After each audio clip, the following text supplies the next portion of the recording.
Hello, calculus fans. Okay, so let's take this function, f of x equals x plus 3 squared all over x minus 3 squared, and we're going to answer a bunch of questions. We're going to look for intervals of increase and decrease, local extrema, intervals of concavity, inflection points, and find asymptotes. Once we get all that information together, we're going to draw a graph. Now this is the part that we're going to do in class. So we'll do parts A through D here, and then we'll save part E for in class. So it's probably pretty important that you bring all this information with you because we're going to use the results here to get the graph in class. Okay, usual sort of thing, we need to take a couple of derivatives. Now we're going to take a derivative and do a whole bunch of work to simplify it algebraically, and this is going to be very important. Now this fits in with sort of our concept with simplification. I'm only interested in doing simplification if we're going to do something with the derivative. And we most definitely are going to be doing something with the derivative. Okay, so this requires the quotient rule. So we do low d high minus high d low, square the bottom, and away we go. Notice the d high requires the power rule and the chain rule. Same thing with the d low. Of course, when we invoke the chain rule, when we do the derivative of the inside, it's just 1. Now let's try to simplify this. One thing you can do is factor out an x minus 3 from both of the terms in the top. So if we do that, then here's the x minus 3 that gets factored out, and now on the other two pieces, we're missing an x minus 3 that got pulled away. Now this part, there's still an x minus 3 left, but that's because this thing was squared to begin with. Now having factored out that x minus 3, we can cancel.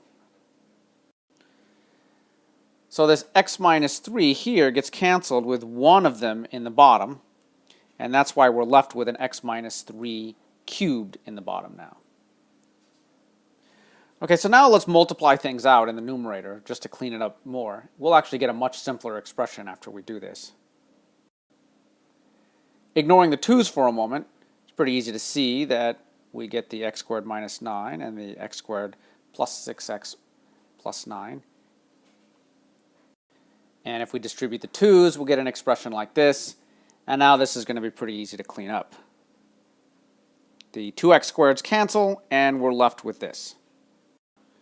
So we have a minus 12 minus 36x all over x minus 3 cubed. And our last step of simplification will be to pull out a negative 12. So here's our expression for the first derivative. Now we really wanted to do this simplification for two reasons. One is we're actually going to do some work with this derivative. But the other reason is we need to compute a second derivative because there's questions on here about concavity. Now let's go ahead and compute that second derivative now so that we'll have it later on when we start answering questions about concavity. Okay, first of all, the negative 12 is not doing us any good. Let's just pull that out. It's a multiplicative constant. And now we'll just use the quotient rule on this. Low d high minus high d low, square the bottom, and away we go. Now notice that just as before, we can cancel out an x minus 3. Actually, we can cancel out two x minus 3's. So after we do that, here's what we end up with. We end up with, in the top, x minus 3 minus the quantity x plus 3 times 3. Now let's multiply out that numerator. So that numerator is going to be x minus 3 minus 3x minus 9. You should see this 3 getting distributed along with the minus sign. A little more cleanup. It's going to look like this. And then the final step is to pull out a negative 2 from that numerator. And when we combine it, we end up with a 24 out in front. Okay, so there's our final expression for the second derivative. All right, so we've done a bunch of work here to get a nice looking expression for the first derivative and for the second derivative. Now we're ready to do some real work. Okay, so let's create a sign chart for both the first derivative and the second derivative. And let's do the sign chart for the first derivative first. Okay, so there was a critical number at x equals -3. Remember that the numerator had an x plus 3 term in it.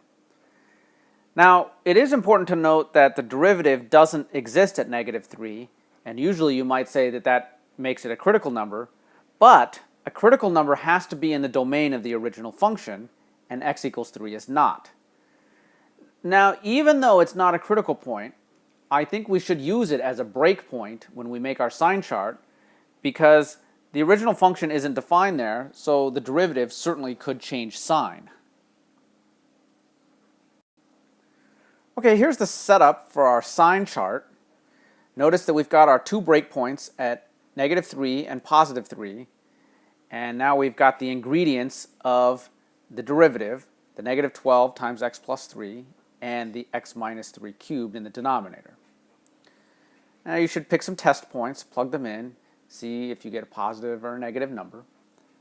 Let's look at what we get after we pick those test values and see what the sign of each piece is. Okay, should look something like this. You ought to double check the positives and negatives that we get in this table. And so now we have some increasing and decreasing for our original function.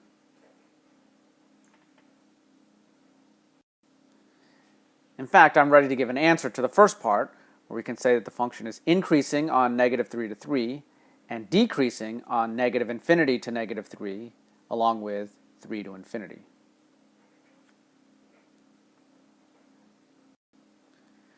All right, so the next thing we want to do is classify the critical number, x equals -3.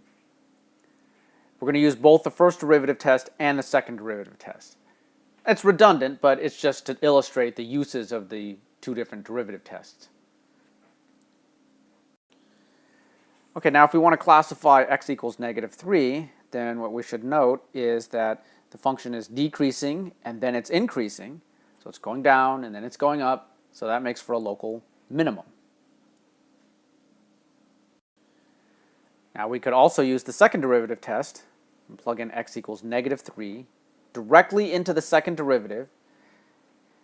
We're trying to figure out whether we get a positive number or a negative number. So f double prime of -3 equals this whole thing here. And I'm not going to bother to even worry about what that number actually is. All we care about is, are we looking at a positive number or a negative number? And if you work it all out, you should be able to see that you have a positive number. Notice that denominator has a fourth power. That makes it positive all the time. Remember, a positive second derivative means that the curve is concave up. That makes for a local minimum. Okay, now let's move on for the second derivative. Make a sign chart for that because we want to answer some questions about concavity. Now there's only one place where the second derivative is equal to 0, and that's at -6. You should be able to see that easily from our second derivative. Now we're also going to use 3 as a breakpoint, just as we did before, since the original function and all the derivatives is undefined at 3. Okay, so let's look at the setup now for our sign chart for second derivative. Okay, the sign chart should look something like this. Notice we've got the two breakpoints. One of them is because the second derivative was equal to 0. The other one was because we have a natural breakpoint at 3 because the original function and all the derivatives did not exist there.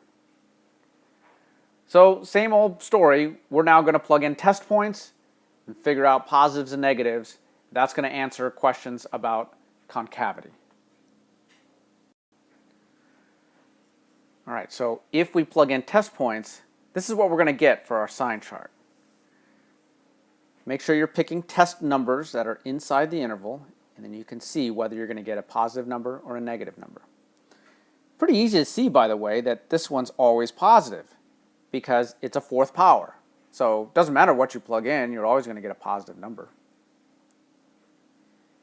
So now that we should have our results for concavity, concave up, concave down. Okay, so here's our results for concavity. Concave down from negative infinity to negative 6, and concave up from negative 6 to 3, and from 3 to infinity. Notice that the concavity changes at x equals negative 6. It changes from concave down to concave up, so that's going to be an inflection point.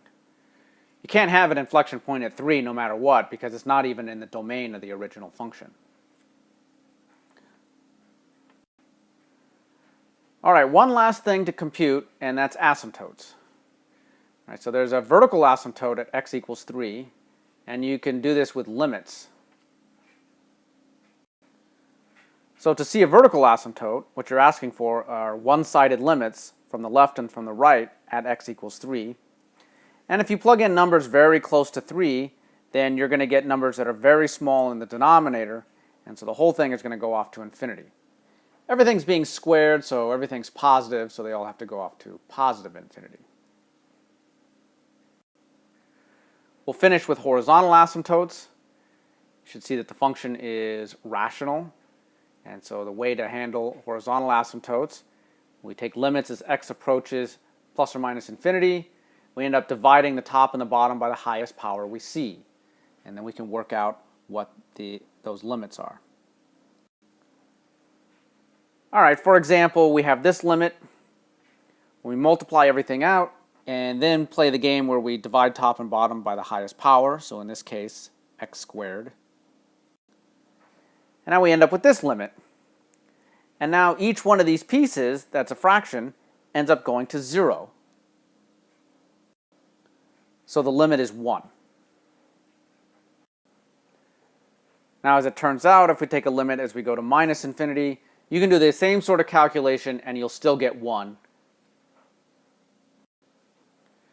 Okay, what all of this is telling us is that y equals 1 is a horizontal asymptote of this curve.